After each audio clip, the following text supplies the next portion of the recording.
Buenas noches a todas y a todos. Estamos de vuelta con la serie Democracia y Elecciones. Agradecemos a la plataforma de IntelliJuris por este espacio que nos brinda para seguir aprendiendo, analizando y discutiendo sobre temas relevantes de democracia y elecciones. Y bueno, quiero empezar en punto porque aprovechar al máximo el tiempo y el espacio que tenemos aquí. Gracias a todas y a todos los que se conectan y los que nos siguen cada mes en este espacio. Y bueno, pues como todos recordaremos, en el 2024 tuvimos esta reforma constitucional que cambió por completo la forma de elegir a la judicatura. Y justo el día de hoy estamos pues a 4 días de que los jueces, las juezas electas, los ministros, las ministras, las magistradas y los magistrados tomen posesión de su cargo y rindan protesta ante el Senado. Y bueno, pues a partir de esta reforma y de este proceso electoral extraordinario que hemos vivido, surgió el libro La tormenta judicial, un libro que ofrece un análisis multidimensional de esta reforma, tanto de su contenido como de sus posibles consecuencias para los grupos en situación de vulnerabilidad, los entes privados e incluso pues para el Estado de Derecho mexicano. Y justo por la trascendencia y por la relevancia de la información que contiene este libro, es que el día de hoy decidimos dedicar este espacio a su presentación. Es un libro que fue coordinado por Saúl López Noriega y Javier Martín Reyes. Está compuesto por 12 capítulos temáticos que abordan con detalle cada engranaje de la reforma y participan en cada uno de ellos investigadores y especialistas en la materia. Solo pues para dar una pequeña idea a las personas que nos acompañan de los diversos temas que se tocan en este libro. Voy a citar algunos de los capítulos, pero son 12. Entre ellos está Elecciones judiciales en Estados Unidos versus México, que está escrito por Francisca Pou, que en el cual pues ella desmonta las comparaciones inadecuadas que se hacen entre la práctica realizada en los Estados Unidos con respecto a la elección judicial y el caso mexicano, los riesgos de captura política, escritos por Guadalupe Salmorán. Ella en este capítulo advierte sobre la influencia de fuerzas partidistas en la elección de los jueces. Distribución por distrito por Alonso Cepeda, analiza cómo la conciencia entre cómo la coincidencia entre distritos electorales y judiciales afecta la representatividad. El fin de la carrera judicial por Andrea Pozas y Julio Ríos, donde destaca los efectos negativos en la profesión del gremio judicial. Y bueno, pues así tenemos 12 títulos y aunque pues el futuro es incierto, el libro constituye, yo creo, un llamado urgente a evaluar con seriedad las consecuencias de emitir una reforma tan radical y sus implicaciones en la protección de los derechos humanos y en el Estado de Derecho. Y hoy nos acompañan, pues, para hablar un poco más sobre esta obra, tres de los coautores, quienes presentaré de forma muy breve con una semblanza curricular. Está con nosotros María Amparo Hernández Chong, licenciada en Derecho por la Universidad Panamericana, maestra en Derechos Humanos y Democracia por la Flaxo, doctora en Derecho por la UNAM. Ha enfocado su ejercicio profesional a la función judicial e investigación jurídica. Se desempeñó como magistrada de la Sala Regional Toluca y del Tribunal Electoral, magistrada de circuito por oposición. Actualmente integra el Pleno Regional Centro-Sur de estas especialidades. Tiene textos publicados en libros, libros colectivos y revistas especializadas en temas de género, política y derecho, amparo y derechos humanos, jurisprudencia y gestión judicial. También está con nosotros Rodrigo Brito Melgarejo, licenciado y doctor en Derecho por la Universidad Nacional Autónoma de México, especialista en habilidades docentes por la Universidad de Anáhuac, maestro en Derechos Humanos y Democracia por la Facultad Latinoamericana de Ciencias Sociales y doctor en Justicia Constitucional y Derechos Fundamentales por la Universidad de Pisa. Es autor de diversos libros y artículos en obras colectivas y revistas especializadas de México y el extranjero. Actualmente es integrante del Sistema Nacional de Investigadores y profesor titular de tiempo completo de la Facultad de Derecho de la Universidad Nacional Autónoma de México. También está con nosotros Javier Martín Reyes, doctor en Derecho por el Instituto de Investigaciones Jurídicas de la UNAM, maestro por la Universidad de Columbia en Nueva York, licenciado en Derecho por la UNAM y licenciado en Ciencias Políticas y Relaciones Internacionales por el CIDE. Es autor de diversas obras, entre ellas Reforma en materia de justicia cotidiana, coautor de La República Laica y sus libertades y coordinador de Ni Tribunal ni Electoral. Se ha desempeñado como profesor de Derecho Constitucional, Derechos Humanos, Argumentación Constitucional, instituciones electorales, lógica, análisis de normas y argumentación jurídica. Y sus líneas de investigación pues están justo relacionadas con estos temas, con la interpretación y la argumentación jurídica, la enseñanza del derecho, la justicia electoral, la laicidad y los estudios jurídicos empíricos. Y bueno, pues agradecemos a los tres su presencia y otorgar su tiempo en este espacio. Y quisiera, bueno, pues empezar primero platicando un poco con Javier Martín, que fue el coordinador de la obra, para que nos pusieras dar una introducción o darnos una idea general de cuál fue la razón o la motivación que tuvieron tú y Saúl para reunir a este grupo de especialistas y publicar esta obra, justo pues en este contexto de la elección judicial. Y también si pudieras de forma muy breve, platicarnos un poco lo que fue la reforma judicial del 2024, o sea, para aquellas personas que nos acompañan el día de hoy y que quizás no estén muy familiarizadas con el tema. Gracias, Javier, adelante. No, hombre, al contrario, muchísimas gracias. Nadia, es un gustazo estar aquí en el webinario. Gracias, por supuesto, a IntelliJuris, a Más que Litigios, por abrir este espacio para platicar. Y obviamente, pues es un gustazo y un lujo, ¿no? Estar aquí con dos de las personas que muy amablemente nos aceptaron la invitación para participar en el libro y que escribieron, creo que dos capítulos muy importantes, que es, como ya lo decías, ¿no? La magistrada María Amparo Hernández Choncuy y, por supuesto, también el doctor Rodrigo Brito. Bien, yo creo que, a ver, si tuviéramos que sintetizar qué fue la reforma judicial de 2024, habría que decir que es el cambio constitucional más importante para el poder judicial, yo creo que en la historia de la judicatura. Es un cambio profundamente radical, ¿no? O sea, digamos, hoy México tiene un modelo para seleccionar a personas juzgadoras que literalmente no lo tiene ningún otro país en el mundo. Y al mismo tiempo creo que es justo decir que fue un cambio, digamos, profundamente irresponsable, profundamente improvisado y al mismo tiempo profundamente complejo, ¿no? Una de las motivaciones precisamente que nos llevaron a tratar de convocar pues, a este grupo de expertos y escribir un libro como el que finalmente se publicó era precisamente pues explicar que la reforma era mucho más que elecciones judiciales, ¿no? Y por supuesto el tema de las elecciones judiciales no es menor, ¿no? Ya vimos los resultados, ¿no?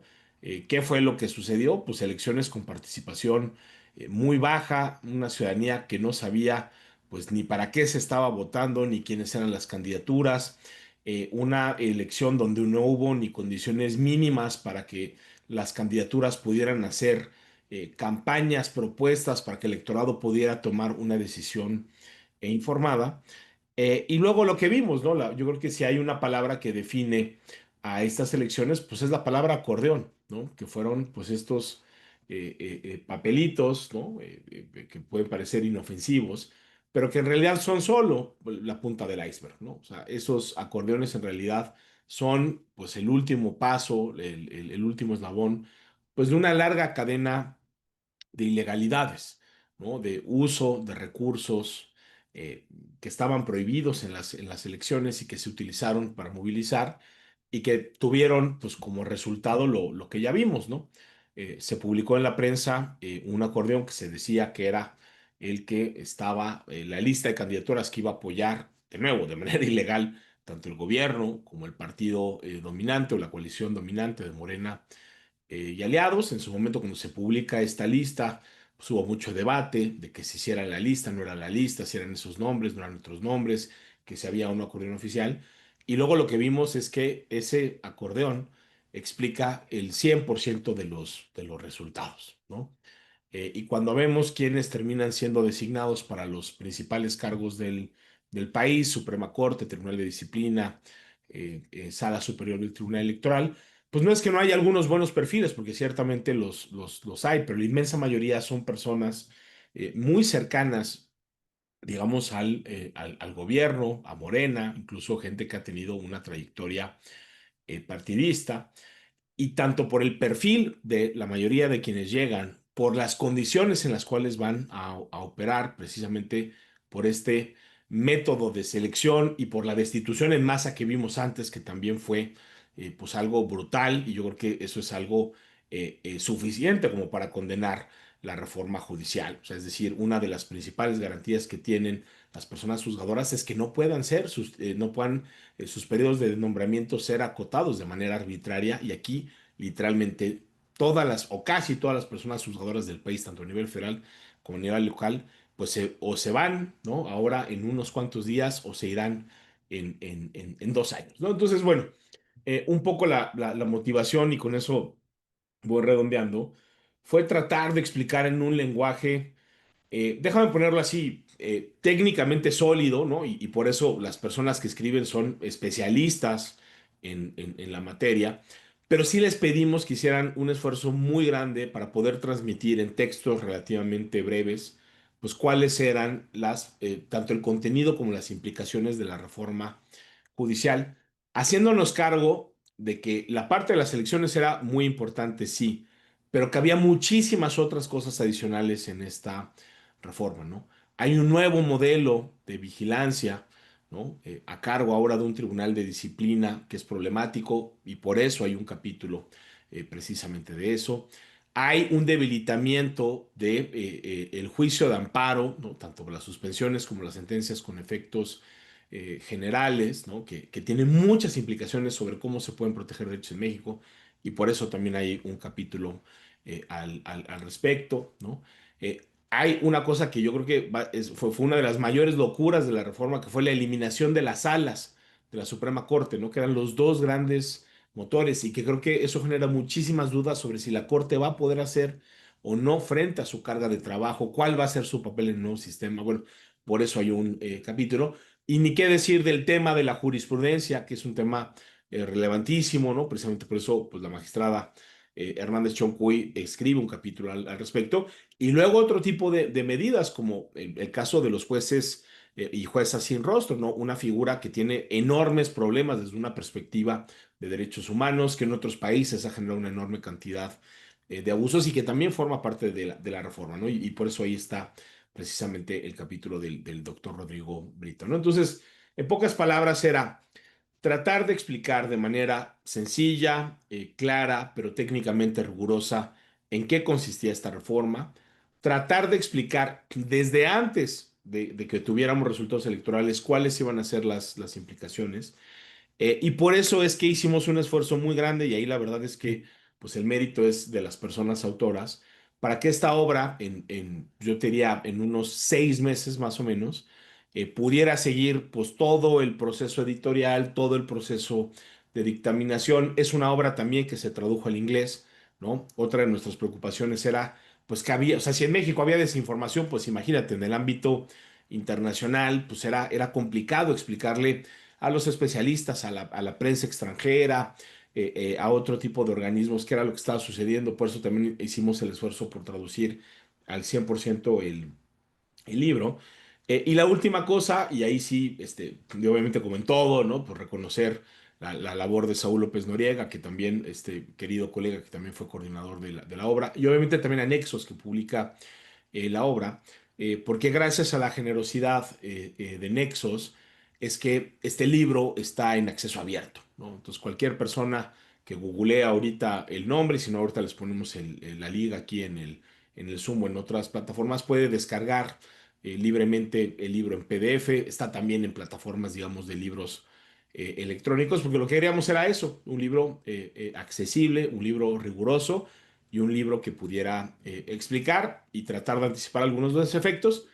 Ya lo dejo hasta aquí, pero sí creo que la inmensa mayoría de las cosas que ya se podían ver con el puro diseño de la reforma, creo que con el paso del tiempo hemos visto que se materializan en la práctica, ¿no? Pero bueno, esa fue un poquito la inspiración, Nadia. Sí, gracias, Javier. Y efectivamente, o sea, el libro tiene es de fácil lectura, ¿no? Que creo que eso hace accesible a cualquier persona que esté interesada en conocer sobre estos temas, ¿no? Y lo cual, pues eso se agradece muchísimo, ¿no? Porque, bueno, nosotros que somos abogados, pues estamos acostumbrados a estos textos técnicos, ¿no? Pero seguramente habrá otras personas que estén interesadas también en los temas. Y bueno, pues sí, aclarar, y qué bueno que lo dijiste, que el libro es de acceso gratuito, ¿no? Y que es descargable en cualquier plataforma para que nos acompañen, lo puedan ir consultando. Bueno, y la cuestión es, con María Amparo quería platicar sobre el capítulo que tú escribiste, ¿no? En él señalas que la reforma electoral, aunque pareciera que no hubo una injerencia fuerte respecto al tema de los precedentes y la jurisprudencia, al final sí hay un debilitamiento de este sistema. Y bueno, pues me gustaría que nos platicaras qué impacto, desde tu opinión, puede tener o tuvo la reforma primero en este sistema de precedentes. ¿Cuáles serían las consecuencias concretas que podría tener para la seguridad jurídica que esta nueva integración de la Suprema Corte y la nueva conformación de la judicatura en general, pues dejara de atender los precedentes que se han construido hasta este momento y comenzara, ¿no? A desligarse respecto de diversos temas? Porque, bueno, pues entendemos que justo estar dentro de un sistema de precedente sólido es lo que nos da, pues a los justiciables la claridad de que no va a haber discrecionalidad judicial al momento de conocer de alguno de los casos, que se pongan a conocimiento de las autoridades judiciales, ¿no? Entonces, adelante, María Amparo, gracias. Gracias, Nadia. Gracias. Saludos a todos. Saludos, Nadia. Saludos, Javier, Rodrigo. Por tu conducta, Nadia, mi agradecimiento a IntelliJuris y, por supuesto, a Javier y a Saúl que me hicieron parte de este proyecto, eh, que no porque esté yo ahí, pero la verdad es que sí lo veo muy atinado. Decía Nadia de fácil lectura y yo diría de fácil lectura y de difícil escritura, porque vaya que es mucho más difícil escribir tantas cosas que quiere uno decir en tan poquito espacio y además en un lenguaje que procuramos que fuera, diera más condiciones de accesibilidad. Dicho esto, ciertamente uno de los puntos que trato de dejar muy en claro en el capítulo en el que abordé el sistema de jurisprudencia, el sistema de precedentes, es eso que tú narrabas ahorita al presentarme, Nadia. Y creo que se conecta muy bien con lo que decía Javier, de que estamos apenas viendo el calado tan hondo y todos los impactos que tiene la reforma en la que no solo es el sistema de acceso al cargo a través de elecciones, sino cómo una cosa le pega a todo lo demás en la línea de flotación y eso alcanza a modificar el funcionamiento de prácticamente todo lo que tiene que ver con el sector justicia. Y creo que el sistema de jurisprudencia, que es precisamente con el que venimos trabajando desde el inicio de nuestra tradición jurídica y que como todo sistema de jurisprudencia, pues aspira en el fondo a darnos seguridad jurídica, a darnos garantizar igualdad, certeza, seguridad, también queda trastocado.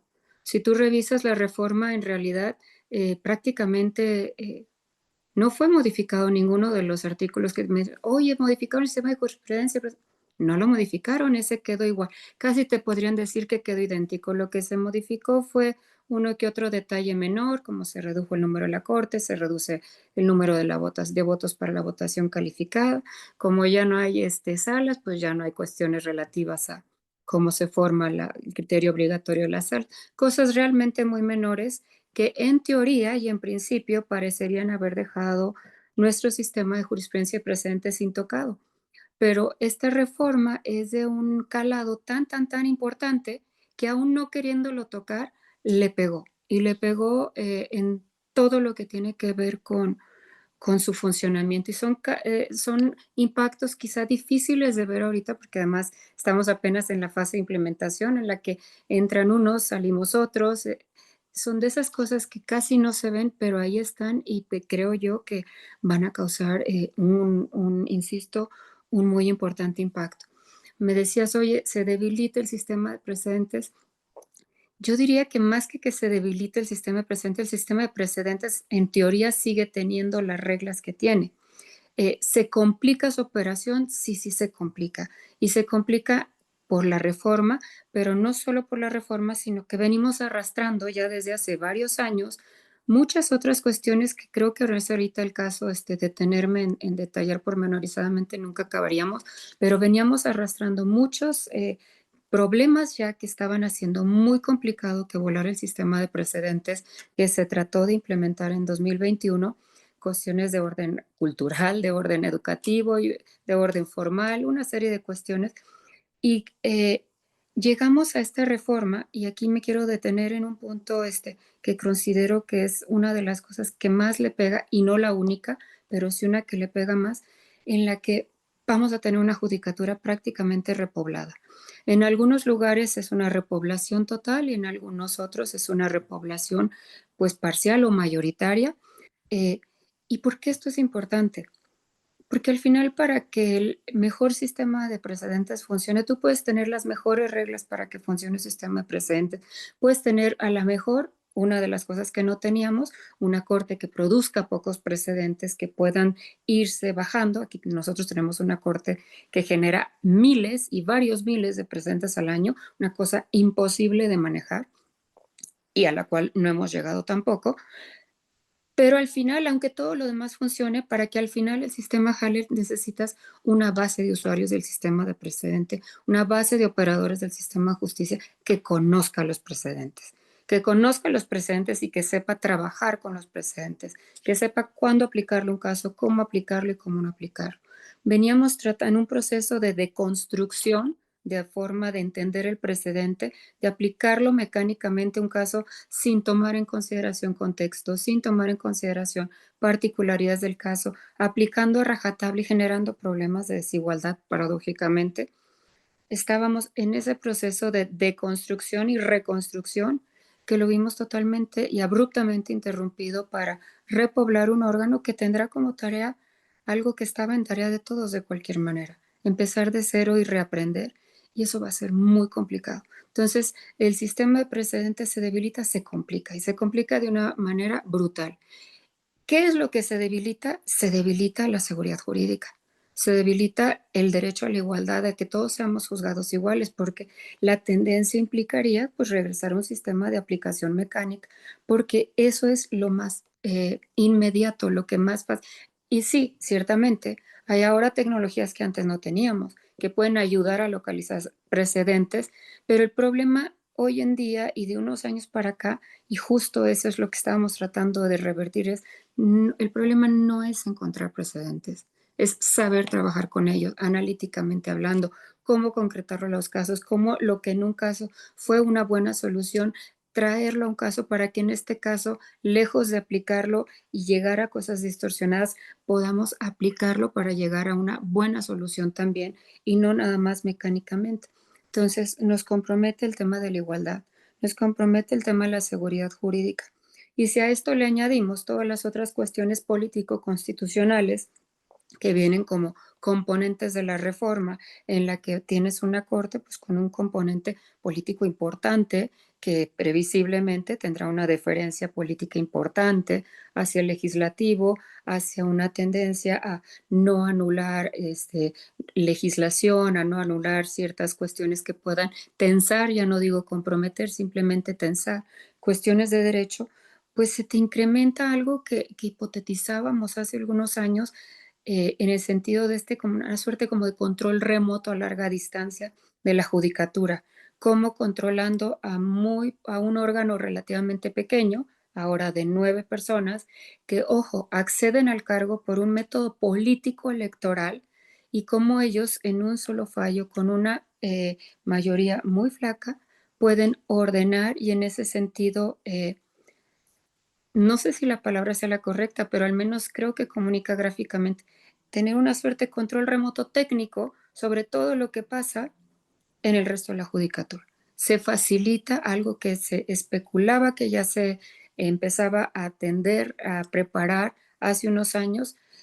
Tiene todos los otros elementos político-constitucionales para ahora hacer realidad que con un solo fallo todo se sofoque la libertad de jurisdicción. Entonces, un sistema que quedó intocado compromete igualdad, compromete seguridad y compromete libertad de jurisdicción. Y eso me parece que vuelve muy delicado la situación para todos, desde el punto de vista también de las libertades de todas las personas. Sí, la verdad es que, bueno, uno como ciudadano, ciudadana, ¿no? Pues es importante saber cómo trabaja el Poder Judicial, ¿no? Y cómo esta curva de aprendizaje que se va a tener en el Poder de Judicial, a la que le llaman, pues puede tener sus repercusiones, ¿no? Porque no solamente es eh, poder atender de manera correcta a partir de la norma y de los precedentes, sino que también tenemos desafortunadamente pues una serie de personas que han llegado al Poder Judicial sin tener todavía la formación o el conocimiento suficiente, ¿no? Pues muchas gracias, María Amparo. Quería ahora pasar con Rodrigo, ¿no? En el capítulo que escribes, en tu análisis, hablas sobre las experiencias de los jueces sin rostro en América Latina.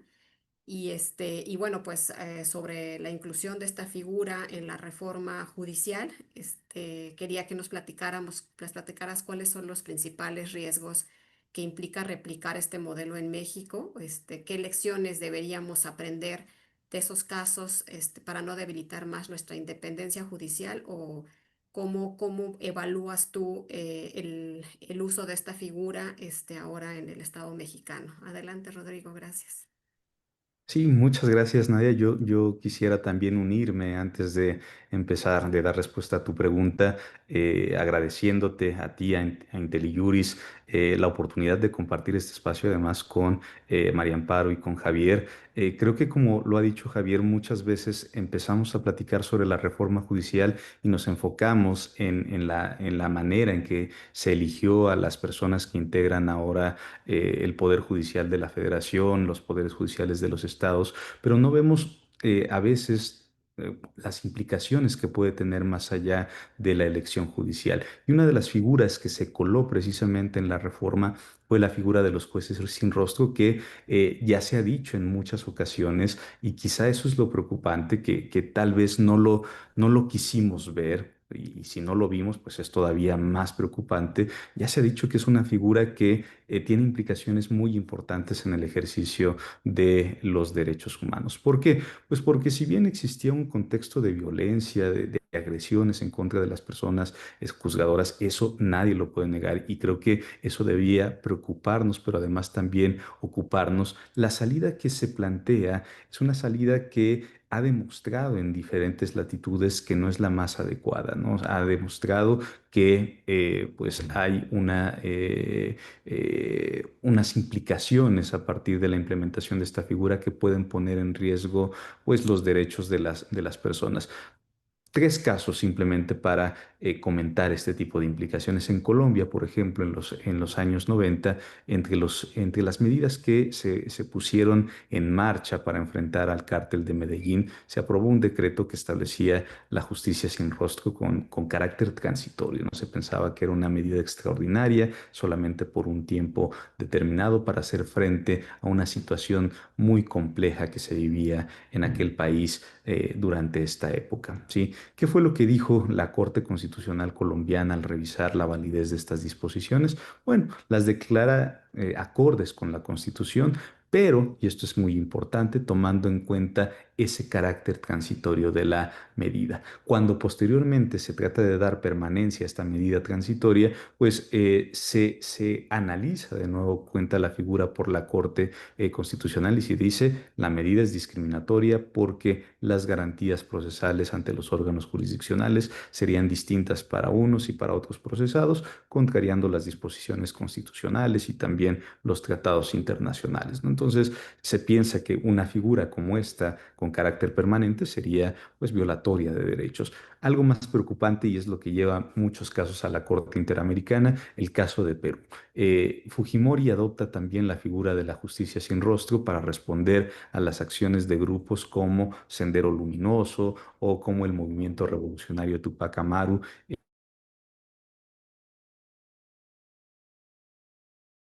Lo que sucede es que una vez que se pone en práctica esta figura, organizaciones civiles nos señalan de manera muy clara que los tribunales en que operó la justicia sin rostro violaron en múltiples ocasiones ciertas obligaciones procesales asumidas en el ámbito internacional por Perú, ¿no? Se violaba el artículo 8 de la Convención Americana sobre Derechos Humanos, por ejemplo.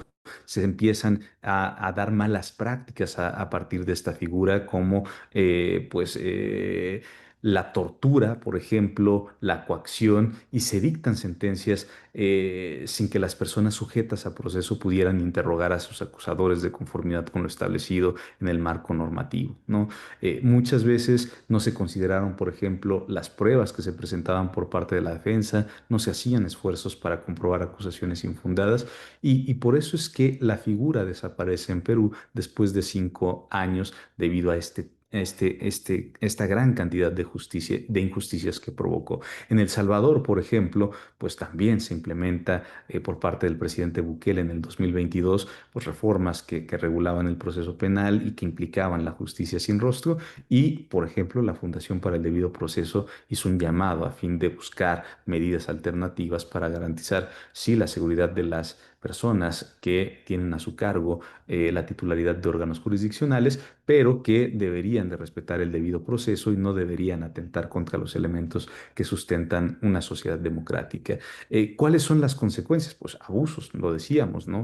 En Perú, las organizaciones civiles estiman que alrededor de 1.400 personas que fueron sentenciadas por tribunales sin rostro eran inocentes, ¿no? Además, muchas detenciones avaladas por jueces sin rostro se convirtieron en la práctica en desapariciones forzadas, ¿no? Que es algo bastante preocupante en un contexto como el que estamos viviendo en México. Pero además hay un impacto negativo en las políticas públicas en materia de justicia cuando se incluye esta figura. ¿Por qué? Pues porque con ella podemos evidenciar la falta de efectividad de los protocolos de seguridad tradicionales para proteger a quienes forman parte de la judicatura. Y eso da un mensaje de los límites que tiene el Estado en este contexto, ¿no? Además, provoca falta de transparencia, ¿no? Algo que desde luego no es compatible con la oralidad que se implementó con la reforma de 2008. Y finalmente, esta figura, hay que decirlo también, ha demostrado su falta de efectividad en contextos de violencia exacerbada, ¿no? En 1992, por ejemplo,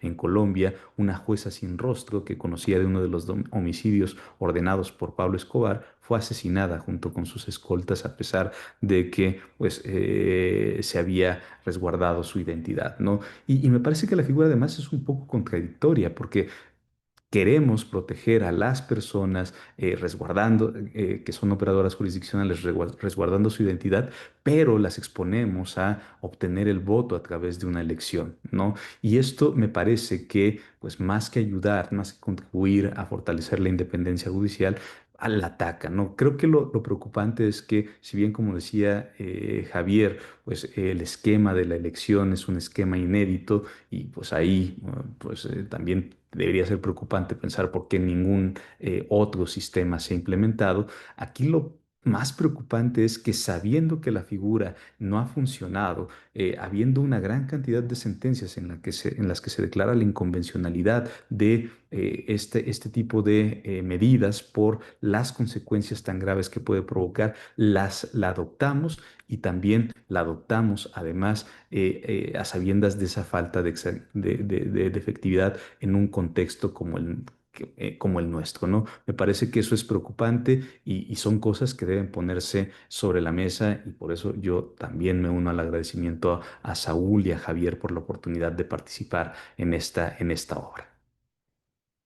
Sí, como tú lo comentabas también ahí en el artículo, ¿no? O sea, sin duda hay una preocupación por la inseguridad que viven juezas y jueces en nuestro país, ¿no? A partir pues, del crimen organizado y tal, pero creo que como lo has comentado en este momento, pues aplicar unas figuras que no han sido exitosas, ¿no? En otros países, sin un mayor análisis o revisión de los casos, pues nos está poniendo en una situación más complicada, bueno, a la judicatura.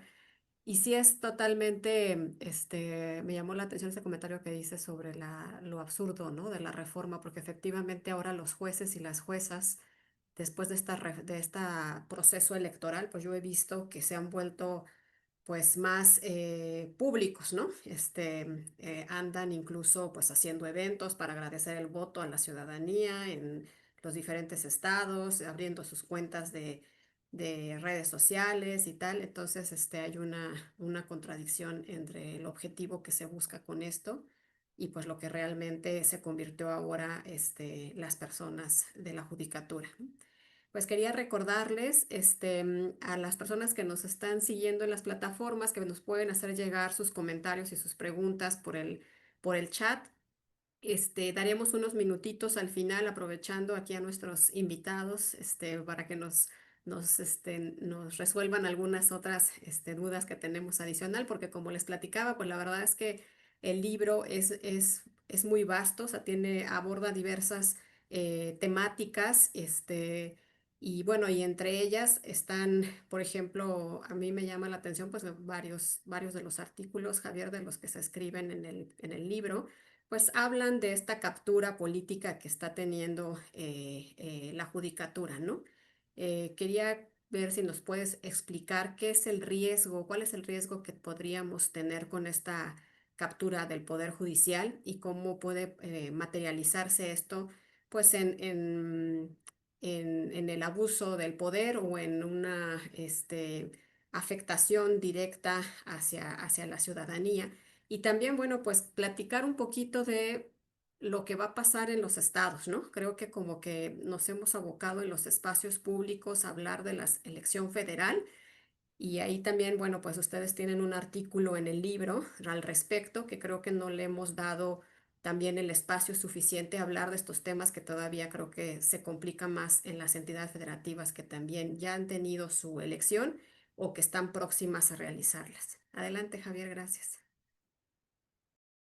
No, al contrario. Sí, mira, yo creo que no, digo, no es ninguna casualidad que en tantos capítulos se hable del tema de la captura, porque creo que a final de cuentas esta reforma hay que verla no como una reforma para mejorar el sistema de justicia.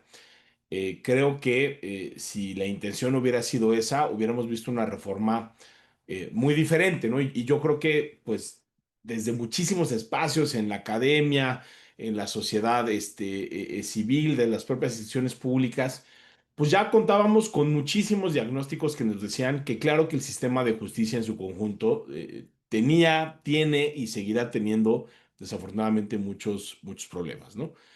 Yo creo que la literatura, los trabajos serios nos mostraban que si queremos, por ejemplo, reducir el enorme problema de impunidad que hay en México, pues teníamos que empezar primero por las policías y por las fiscalías, ¿no? Porque obviamente esa impunidad, la cifra negra de los delitos que no se denuncian y de los de que se denuncian, que no se investigan, pues terminan, déjame ponerlo siendo responsables no los poderes judiciales, sino esos primeros dos eslabones, ¿no? Entonces, bueno, por ahí había que empezar, ¿no? Y por el otro lado, si se quería mejorar a la judicatura o a los poderes judiciales, pues también es muy claro que había que empezar por los poderes judiciales de las entidades federativas, ¿no? Que son importantísimos por muchas razones, pero entre otras, porque la inmensa mayoría de los asuntos que afectan la vida cotidiana de las personas se resuelven en el ámbito local, ¿no? Digamos, la evidencia empírica nos muestra que es un mito de que todos los asuntos que llegan a los tribunales locales eventualmente terminan en la justicia federal. No es así. Es cierto que la puerta del amparo directo es relativamente amplia, pero es cierto que ahí había que empezar. Los poderes judiciales locales son los poderes judiciales con mayor rezago y probablemente el poder judicial que mejor funcionaba, aunque por supuesto como todo era una institución que podía mejorar en varios aspectos, era el poder judicial de la federación. ¿Por qué la reforma empieza al revés? ¿Por qué se empieza por el Poder Judicial? ¿Por qué se opta por una destitución en masa? ¿Por qué se opta por este método de selección? Porque la finalidad era otra, era purgar, capturar y debilitar a los poderes judiciales, ¿no? Y creo que más allá de las deficiencias técnicas de la redacción de la iniciativa y luego de la reforma judicial, Pues la verdad es que sí, hay que decirlo, responden a un plan muy bien pensado que lo que busca es eliminar prácticamente todas las garantías de independencia que tiene la judicatura, ¿no? Lo platicábamos en el bloque pasado, bueno, la estabilidad o inamovilidad en el cargo. Pues eso se acabó con la reforma judicial, ¿no? Segundo, por ahí Horacio Vives, ¿no? Ponía en el chat el Tribunal de Disciplina Judicial. Y hay quien dice, bueno, es que el Consejo de la Judicatura también tenía una función disciplinaria, también podía sancionar a personas juzgadoras, por supuesto, pero con procedimientos claros, con la posibilidad de controvertir, ¿no? Con personas que conocían al Poder Judicial. Bueno, pues ese modelo te daba una serie de garantías de independencia mucho mayores que el modelo que ahora vamos a tener con un tribunal de disciplina electa también por el voto popular, con personajes, ¿no? También cercanos al oficialismo y con un mandato constitucional extremadamente amplio, donde incluso podríamos llegar al exceso de que terminemos sancionando y destituyendo a personas juzgadoras por decisiones que no le vayan a gustar a las mayorías partidistas, que no le vayan a gustar al gobierno y que ahora van a tener personas afines en ese tribunal de disciplina, ¿no? Entonces creo que si nos ponemos en el lugar de una persona que pretende llegar al Poder Judicial con este nuevo sistema, ¿qué es lo que nos vamos a encontrar? Pues que si quiere llegar al cargo va a necesitar el apoyo ilegal del gobierno o de Morena y aliados, ¿no? Y esa va a ser una primera avenida para tener una influencia indebida, ¿no? Va a tener que recurrir de nueva cuenta a esquemas de financiamiento que no están permitidos. Va a llegar al cargo sabiendo que se lo debe no al voto libre e informado de la ciudadanía, sino a esa movilización. Va a saber que si quiere reelección, pues va a tener que de nueva cuenta quedar bien con quien puede movilizar el voto para volver a ganar la elección. Sabe que en su desempeño va a estar sujeto de nueva cuenta al control del Tribunal de Disciplina Judicial. Sabe que en un contexto como el actual, pues en cualquier momento le hacen juicio político a quien sea, porque ya están esas mayorías también en los órganos legislativos. Sabe que eventualmente podrá ser sujeto de un desafuero. ¿Por qué? Porque de nueva cuenta existen las mayorías, porque no tenemos una fiscalía. Entonces, claro, yo creo que incluso los buenos perfiles, ¿no? Que pudieron haber llegado, pues van a tener condiciones donde va a ser muy difícil operar, ¿no? Y yo coincido, ¿no? Tanto con lo que decíamos, lo que decía la magistrada.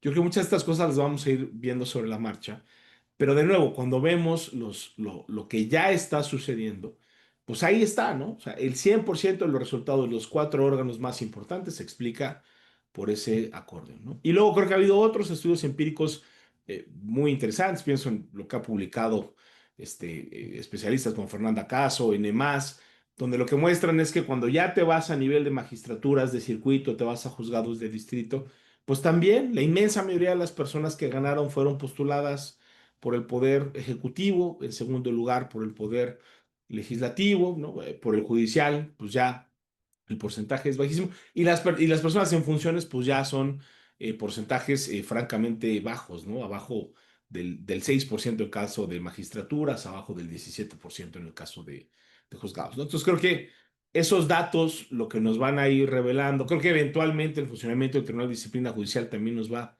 a decir cómo esas condiciones para la independencia judicial van a ser más difíciles. Y quizá, y ya con eso cierro y respondo a la otra parte de la pregunta, creo que la mala noticia es que las entidades federativas tampoco vamos a ver algo muy diferente, ¿no?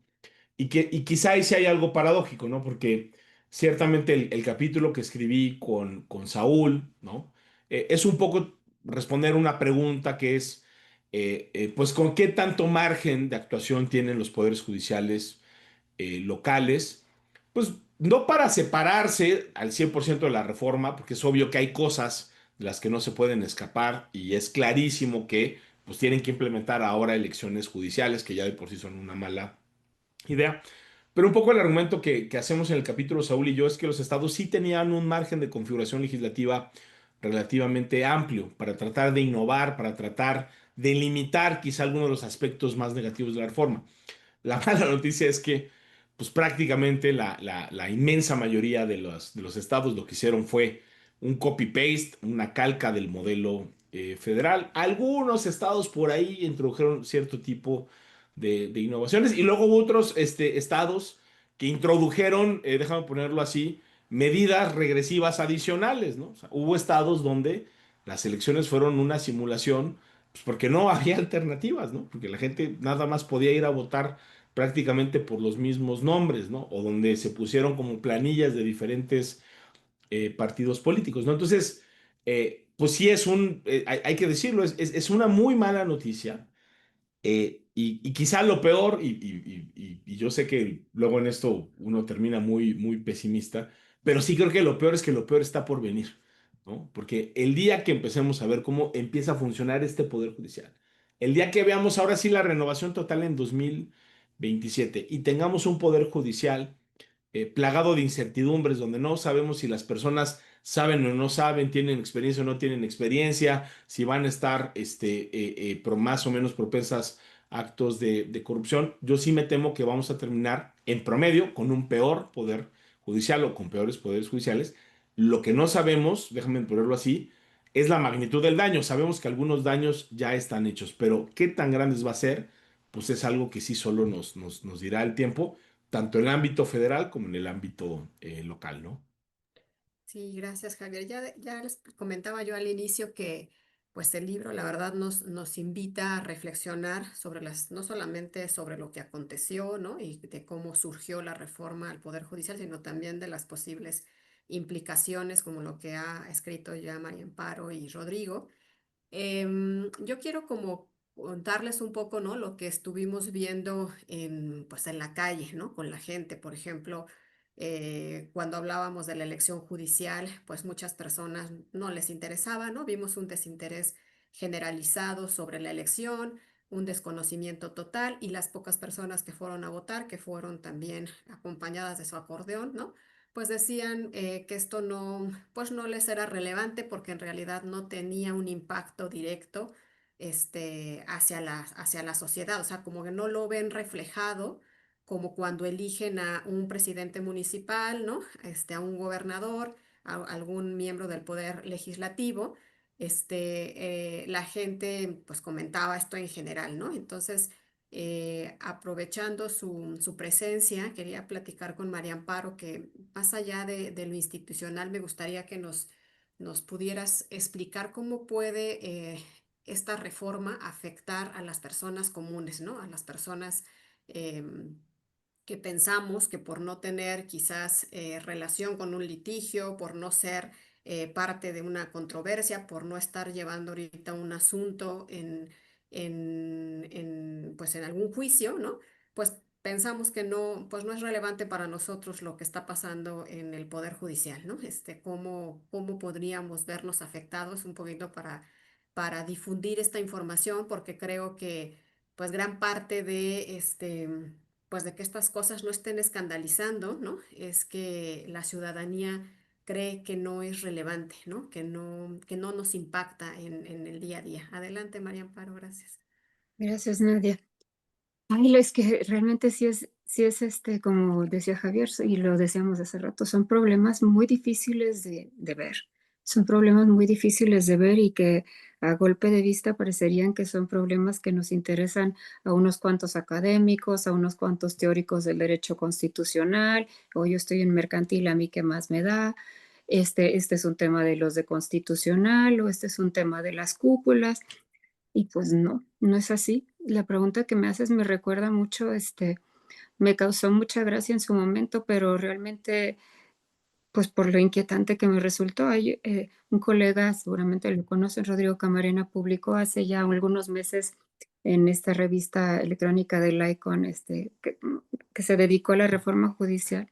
Y venía antecedido su artículo por un meme que en esa época se hizo muy viral, que para mí lo retrata todo, que es una colonia popular, de un lado, y dice, mi colonia antes de la reforma judicial. Idéntica foto, la misma colonia, idéntica foto, duplica mi colonia después de la reforma judicial.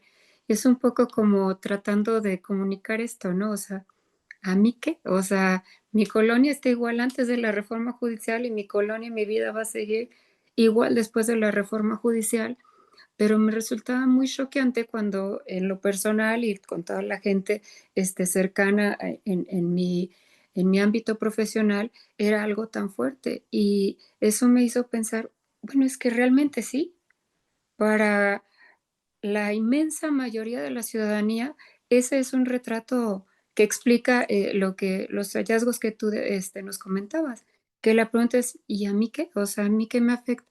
Y en cierto sentido, en realidad, eh, pues es muy comprensible la pregunta de ¿y a mí qué? Porque realmente si te pones a pensar, todas las personas tenemos conflictos todos los días, con tu inquilino, con tu arrendador, con tu casero, con tu hermano, con tu primo, con el que si no es una cuestión sucesor. O sea, todos tenemos problemas todos los días, pero lo cierto es que el Poder Judicial no se encarga de resolver todos esos problemas. Los poderes judiciales en México y en todo el mundo resuelven una muy pequeña franja de esos problemas, entonces realmente es poco probable que en algún punto de tu historia llegues a tocar base con un tribunal. Hay personas que pueden vivir toda su vida sin tocar base con un tribunal o nunca ser parte de un litigio, pero nada de eso en lo absoluto, nada de eso significa que no te afecte cómo funciona el sistema de justicia en tu país.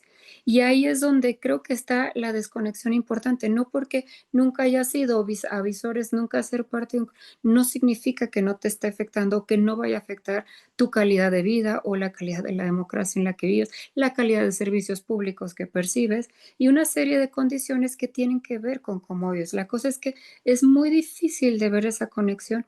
Y yo, cuando lo platico así con amigos cercanos, y ahorita me atrevo a decirlo porque creo que ayuda a entenderlo, es que esto es una cosa, una suerte como de radioactividad en Chernóbil.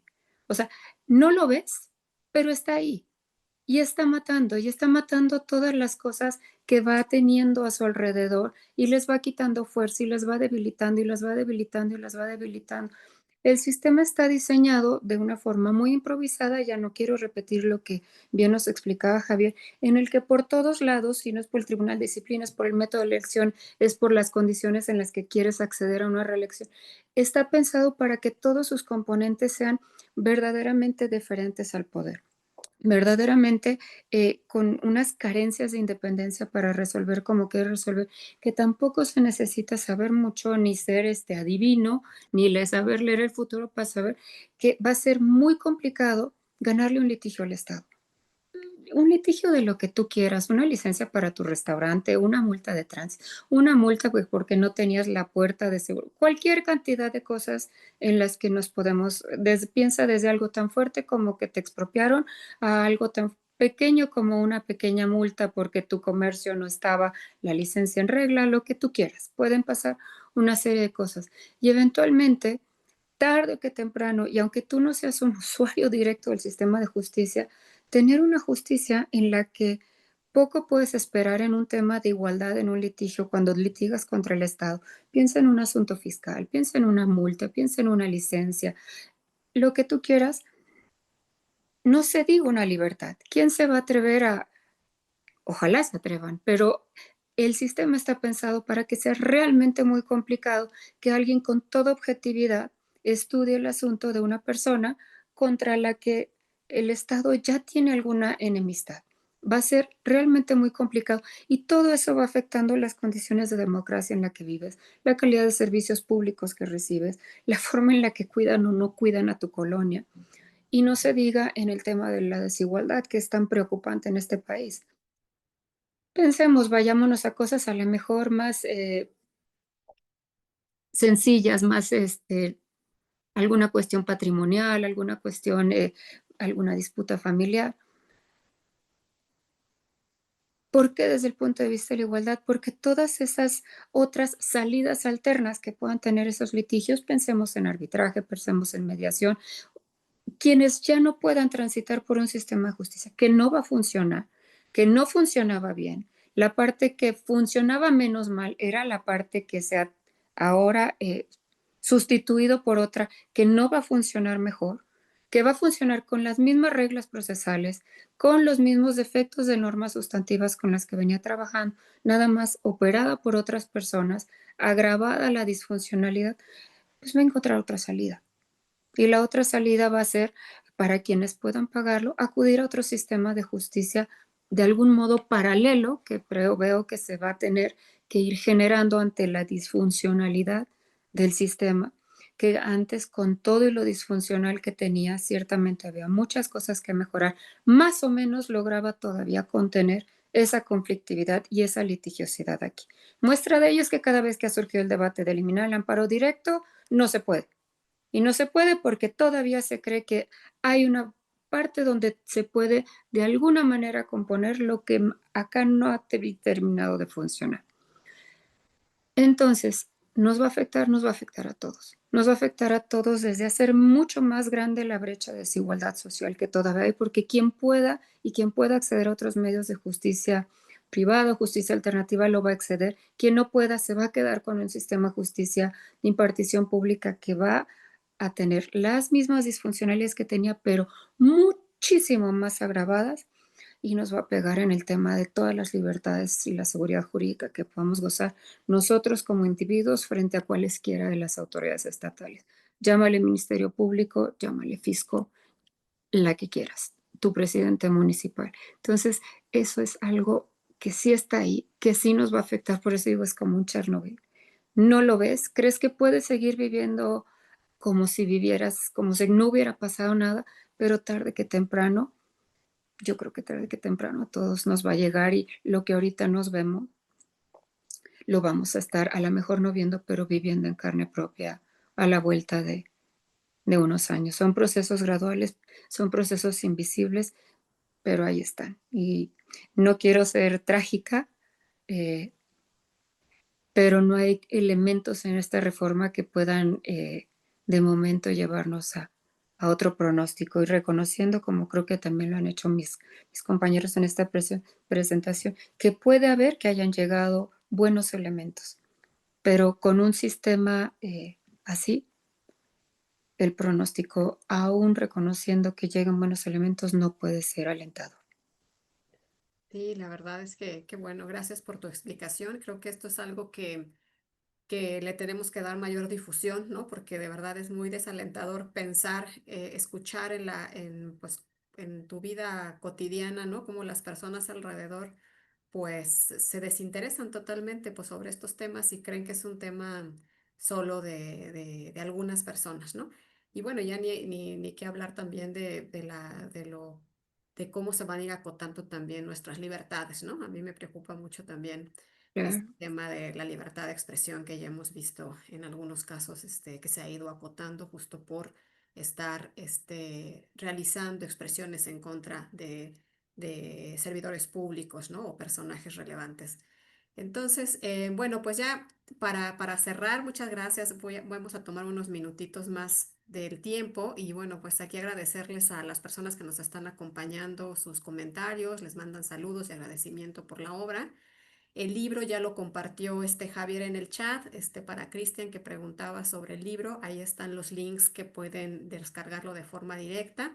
Ya le dimos respuesta a los comentarios que nos hizo Horacio. Ana Teresa, y esto lo quiero vincular un poco la pregunta de Ana Teresa de ¿se prevén remedios? Con la siguiente pregunta que le voy a hacer a Rodrigo, ¿no? La preocupación que también nos plasma aquí Irma Caudillo, ¿no? Ante este panorama, la academia debe ser un referente respecto del trabajo de la nueva judicatura, comenzando desde el alto tribunal. Estos comentarios los quería yo leer porque, bueno, para atender a la audiencia, pero también porque era una pregunta que igual tenía yo para Rodrigo, ¿no? O sea, a pesar pues de que sí tenemos un diagnóstico negativo, ¿no? En general, una postura crítica respecto a esta reforma. Quería pues escuchar tu opinión también para saber si hay alguna posibilidad de que podamos reconducir de alguna manera, o sea, cuál es tu visión como sociedad civil, ¿no? ¿Qué podemos hacer para crear contrapesos a estas pues, futuras actuaciones? Platicábamos mucho en otros webinarios que hemos tenido también de análisis de la reforma judicial, ¿no? De que esto, una vez que pasara la elección, ¿no? Y que hubiera jueces electos, pues tendríamos que tener las mismas exigencias como cuando elegimos al poder ejecutivo y al legislativo. Y pues a mí, no sé, también se me venía la idea de si puede haber más participación, por ejemplo, de las barras de abogados, de la academia, de la ciudadanía, pues qué podemos hacer para poder estar vigilando, ¿no? O revisando la actuación de los miembros del Poder Judicial. Adelante, Rodrigo. Sé que es una pregunta difícil, pero queremos escuchar tu opinión. No, desde luego, yo creo que es una pregunta muy compleja porque como ya han dicho tanto Javier como María Amparo, el panorama no es nada alentador. Creo que no es que seamos pesimistas, es que estamos viendo una realidad que está encaminada a cambiar nuestro sistema para cooptarlo, ¿no? Y creo que eso es lo preocupante. Y creo que ahí viene el principal reto para el Poder Judicial que comenzará a funcionar, ¿no? Si bien la reforma tiene como finalidad legitimar a las personas que integran el Poder Judicial a través del respaldo popular, pues nos damos cuenta que esa legitimación pues no está, ¿no? Si bien la nueva integración tiene un respaldo, y vamos a ponerlo entre comillas, por parte de la ciudadanía, un respaldo que además puede ser cuestionado porque fue solamente de un 13% de las personas que están en la lista nominal que fueron a votar, 12 millones de votos nulos, pues queda pendiente la legitimación o legitimar al Poder Judicial, ahora ya no a través de una práctica como la que se ensayó, sino a partir de sus sentencias. Y creo que ahí la sociedad civil, las barras de abogados, la academia, tienen que funcionar como sensores de la labor del Poder Judicial para pues evidenciar qué es lo que están haciendo, lo que se está haciendo mal, o también para aplaudir lo que eventualmente se haga bien. No creo que un aspecto fundamental que tendríamos que tomar como bandera es luchar por la supervivencia de la doctrina de la jurisprudencia de la Suprema Corte, de los tribunales, que han trabajado durante muchos años construyendo criterios que no podemos dejar de lado. Hemos visto lo que ha ocurrido en otras latitudes, ¿no? Es preocupante lo que ocurre, por ejemplo, en los Estados Unidos cuando se echa abajo Roe versus Wade. Bueno, pues a veces pensamos que lo que ya hemos ganado es imposible perderlo, pero después tenemos golpes de realidad que nos hacen ver que los riesgos son muy grandes, ¿no? Entonces, creo que ahí está el mayor reto, tratar de defender todo el trabajo que se ha hecho previamente, y eso se debe de hacer a través de generar incentivos que hagan posible que las personas que forman parte de la carrera judicial, que está truncada, como bien se dice en esta obra, y que pues con ello se pierde un gran insumo para la judicatura, tengan incentivos de seguir en el Poder Judicial. Ellos son quienes van a sostener al Poder Judicial, pero además que tengan incentivos para poder participar con oportunidades reales de ocupar un cargo como titulares de algún órgano jurisdiccional. No creo que eso tendría que verse como un elemento fundamental para que funcione bien el Poder Judicial, porque ya se perdieron muchos incentivos para las personas que tienen esa preparación. Hay varios diagnósticos que nos dicen que pasamos de un Poder Judicial en el cual las personas que ocupaban la titularidad de un órgano jurisdiccional tenían 16 años en promedio de carrera judicial, a un escenario en el que no sabemos ni siquiera si en alguna ocasión una persona ha estado frente a un tribunal o presentado una demanda, etcétera, ¿no? Entonces creo que si bien el reto es muy complejo, creo que la crítica precisamente a las acciones que se lleven a cabo, pero también pues aplaudir aquellas cosas que puedan eventualmente hacerse de manera adecuada, es algo fundamental para precisamente continuar con esta marcha en la que podamos aportar algo para reconfigurar el Poder Judicial y no dejar que sea simplemente las voces que son siempre las mismas las que se escuchen, sino también aportar algo para que pues ese papel de sensores se cumpla y hacer ver que pues, los retos están ahí y que deben de asumirse si queremos que la judicatura siga funcionando y siga avanzando fundamentalmente en la protección de los derechos humanos. Gracias, Rodrigo. Bueno, pues ya llegamos al término de la hora, siempre se nos pasa súper rápido. Les quiero agradecer a los tres por el tiempo que dedicaron a este espacio, a las personas que estuvieron haciendo sus comentarios en el chat. Ya volvimos a pasar los links del libro, pero bueno, como decía Javier, esto para simplemente es ponerlo en Google el tema, ¿no? La tormenta judicial y ahí van a aparecer los links necesarios para descargar el texto. Se los recomiendo mucho. Hay otros temas que no abordamos en esta charla que también están analizados y discutidos en este texto. Entonces, esperemos que lo puedan consultar pronto y bueno, pues agradecerles a todas las que pudieron conectarse tanto en la plataforma de IntelliJuris como en el espacio que tenemos en YouTube. Pues estaremos platicando de otros temas relacionados con elecciones y democracia el próximo mes. Esperamos volver a contar con su presencia y bueno, de nueva cuenta a María Amparo, a Javier y a Rodrigo, muchas gracias por su participación el día de hoy. Hasta luego.